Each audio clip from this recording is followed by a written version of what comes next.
আম্মা জান আয়েশা রাদিয়াল্লাহু তাআলা আনহা প্রশ্ন করলেন, ইয়া রাসূলুল্লাহ,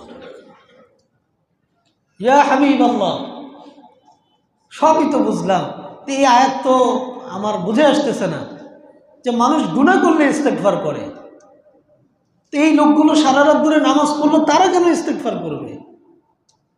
এই লোকগুলো সারা রাত ধরে ইবাদত করলো, তারা কেন ইস্তেগফার করবে? যারা সারা রাত ধরে গুনাহ করছে তারা ইস্তেগফার করবে যে আমার ভুল হয়ে গেছে, মাফ করে দেন।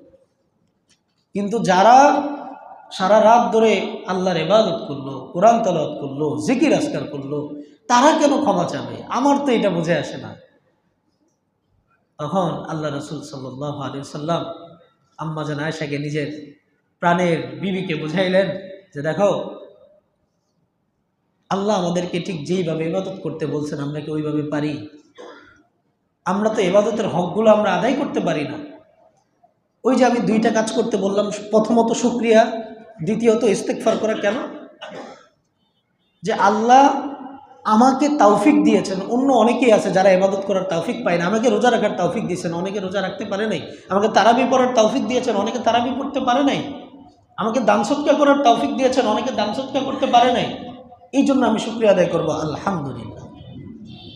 ইস্তেগফার কেন করব?